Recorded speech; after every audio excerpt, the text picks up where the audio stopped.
Oh, Manchester United have lost 3-1 against Arsenal at the Emirates tonight. I've just got back in from the club. It's probably the worst way you can lose a game against your rivals as well.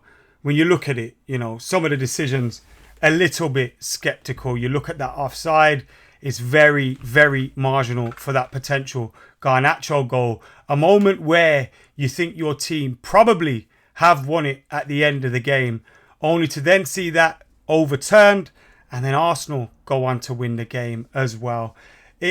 Horrible way. Everything that could go wrong did go wrong for Manchester United today. Started the game again at the Emirates, scoring early and still being on the receiving end of a defeat. Absolutely awful kind of stuff, really, isn't it? We'll get stuck into my thoughts on that in this video right here, right now. But before we do that, make sure you're hitting that subscribe button. We got plenty coming up for you as well. And I'm going to do a separate video, although I'll touch on it a little bit in this. I'll do a separate video on the Jaden Sancho stuff because I do think that deserves its own video. But nevertheless, Manchester United today, we go into the game against Arsenal. And the team that we started with, given our injuries, Luke Shaw being out, Varane being out, etc. You looked at the 11 and you thought, this is pretty decent. Bruno Fernandes, Casemiro, Christian Eriksen had a decent record together last season in that midfield. Although not ideal, you'd rather someone a little bit more combative in terms of the defensive sense than Christian Eriksen. And that come to prove an issue for Manchester United later in the game. But that midfield three was a very good midfield three for us to pick. You had Lindelof. You had, of course, Sandro Martinez next to each other in the centre-half positions. Not too bad either, considering Varane's out. And, of course, Saka and Diogo Dalot at fullback. Then up front, we had Anthony Martial and Anthony and Marcus Rashford. So you're looking at it and you're thinking, a team that kind of picks itself, bearing in mind Rasmus Højlund wasn't available to start the game because he's not had much match fitness so far, although he did end the game for Manchester United. And, there were a few other things where we've had injuries. Kobbie Mainoo being injured, Amrabat not being available, Mason Mount being injured, etc. So you looked at that and you thought, all right, makes sense. Anyway, I would have liked to have seen Jaden Sancho start, but Jaden Sancho wasn't involved in the team.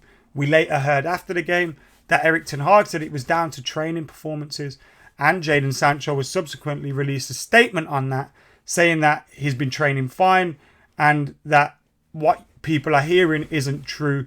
So there seems to be some issues there between Sancho and the manager, which is weird, considering, last season the manager gave him some time off. He gave him that opportunity to get fit, get back into the team, etc., and kind of sort his head out.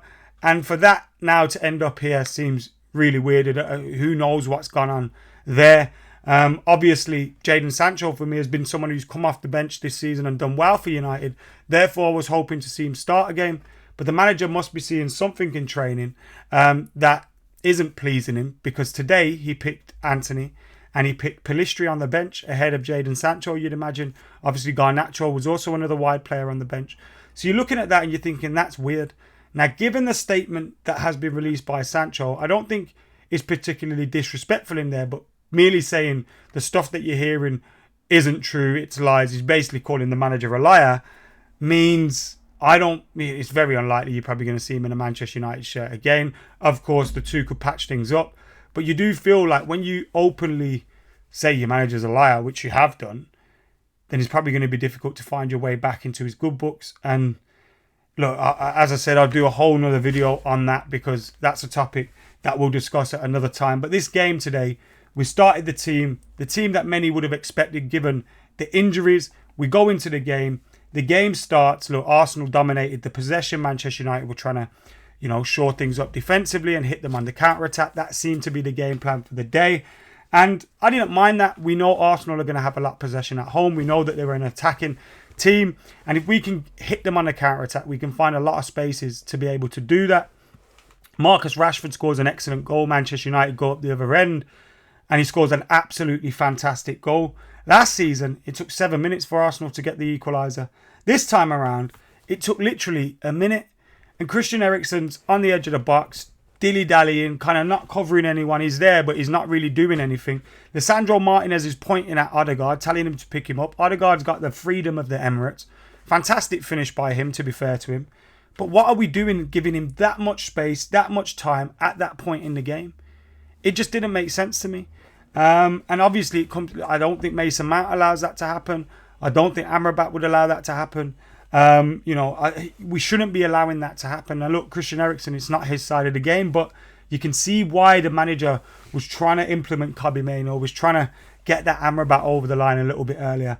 Because obviously, Christian Eriksen does have his flaws defensively. But nevertheless, after scoring a fantastic goal from Marcus Rashford, we allowed them back into the game. I actually have been unimpressed with Antony so far this season, but I thought he did fairly well in this game, which isn't saying much because he didn't do much in terms of an attacking sense. Then Saka was booked just before half-time. And for me, this is a stonewall red card. It has to be a red card.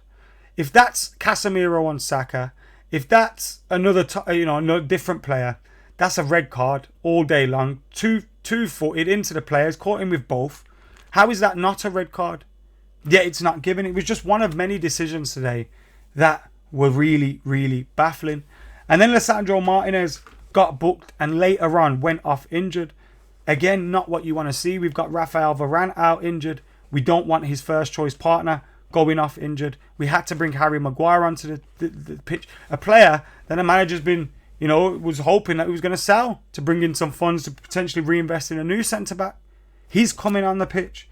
Rasmus Højlund came on for Anthony Martial. Rasmus Højlund, I thought, immediately showed the difference of a striker that wants to do something up there, moving around, hustling, harrying, chucking himself into defenders, trying to cause things to happen. And then in that goal where we thought we had scored on the 88th minute through Garnacho, played a great little flick in there and then continued his run as well. He looked really lively, probably one of the biggest positives of today, because today didn't have many positives for Manchester. It had a few, but it was just frustrating. At big moments, the decisions didn't go against us and are poor quality. What are we doing letting Odegaard have the freedom of the pitch? Look, Declan Rice's goal, you can argue there's probably a foul in there on Johnny Evans. But what again are we allowing Declan Rice at the back post? And again, Victor Lindelof's had to come off, so Johnny Evans is on. We've ended up with our 5th and 6th choice centre-backs on the pitch at the end of a game against one of our big rivals. That's why, I do think there are positives to be had today. It sounds mental to say that. We've lost 2 out of the 2 away games. That's a big negative. What the fuck's going on with our away form, even stretching back to last season. But today I thought, marginal offside decision probably puts us 2-1 up with a couple of minutes to go. Losing Lindelof, losing Sandro Martinez to injury, already losing Rafael Varane. The injury pile-up that's happened, Luke Shaw, Mason Mount, Kobbie Mainoo, all these different players just unavailable for Manchester United at this time. It's difficult to get going. Rasmus Højlund wasn't available to start today. We've just signed Amrabat, who obviously will be implemented into the team. You do feel Højlund leading the line, maybe an Amrabat in there, not allowing those defensive lapses that we saw from Christian Eriksen, or a Kobbie Mainoo in there even, and get those fit players, get those injured players back fit, or at least, you hear Sandro Martinez and Lindelof should be okay for that Brighton game. Get those back fit. There's positives there, and there's something that we can see potentially building, but the result really poor. Another away win, really defeat, really, really poor. You got this Jaden Sancho thing bubbling up in the background.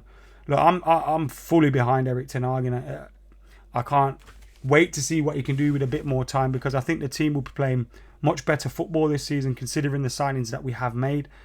But this isn't the start to the season that we wanted.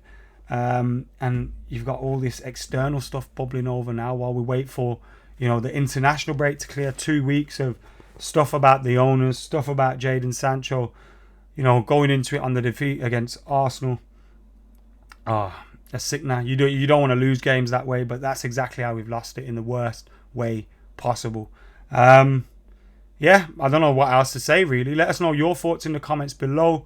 I'll do a different video on Sancho at a different time for tomorrow. But make sure you're keeping it like, comment, share, subscribe. Oh, God. Losing against them twats.